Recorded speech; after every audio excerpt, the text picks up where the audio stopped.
জয় শ্রীকৃষ্ণ, রাধে রাধে। হাওড়া থেকে ঋদ্ধি মাকাল তার 16 নম্বর প্রভুর জন্য দেখুন এই ড্রেসটা পারচেসিং করেছে। এখানে কিন্তু সাইডে কিন্তু রাউন্ড রাউন্ড ভাব আছে, কিন্তু এটা একদম সিধে কাটিং নয়, রাউন্ড রাউন্ডের ডিজাইন করা। এটা সাইডেই পার দেওয়া ছিল, তো রাউন্ড রাউন্ড ডিজাইন করাই আছে। এবং এটা আমি গোলুকে পরিয়েও পরে একটু দর্শন দিয়ে দেবো আপনাদেরকে যে ড্রেসটা কিন্তু লাগবে কতটা ফিনিশিং। এই দেখুন কাঁধে এরকম কুচি দিয়েছি আর বডিটা এরকম প্লেন রেখেছি, পরালে কিন্তু দারুণ লাগবে। আর সাথে মুকুটটা কিন্তু একটু অন্যরকম রেখেছি, একটু ডিফারেন্ট। উনি চেয়েছিলেন একটু স্টোন ওয়ার্কের থাকবে আর সিম্পল থাকবে, মানে খুব যে হেভি ওয়ার্ক সেটাও না। তো উনি সিম্পলের মধ্যেই চেয়েছিলেন। অ্যাকচুয়াল হেভি ওয়ার্কে চেয়েছিলেন, কিন্তু হেভি ওয়ার্কের জন্য এখানটা বেশি স্টোনের কাজ করতে হতো এবং দামটা একটু বেশি পড়ে যেত। স্টোন হিসাবে কিন্তু মুকুটের দাম পড়ে।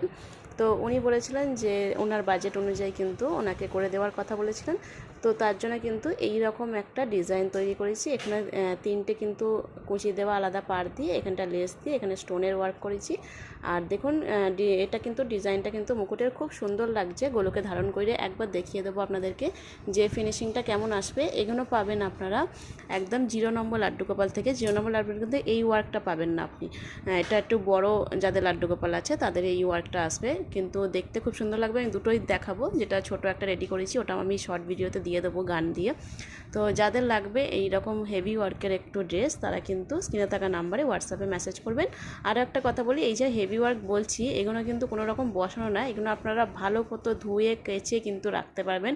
প্রভুজির ড্রেস একবার পরিয়ে কিন্তু ধোয়াতে হয়, সেই অনুযায়ী কিন্তু আমার ড্রেস রেডি হয়। আমার প্রত্যেকটা ড্রেস কিন্তু আপনারা ভালো মতন ধুতে পারবেন, তো সেই অনুযায়ী কিন্তু আমি ড্রেস রেডি করি এবং প্রত্যেকটা ড্রেস আমার নিজের বানানো হয়। কোনো রকম ড্রেস কিন্তু আমার কাছে সেল হয় না। তো তার জন্য কিন্তু সময় নিয়ে কিন্তু অবশ্যই অর্ডার করবেন। জয় রাধে।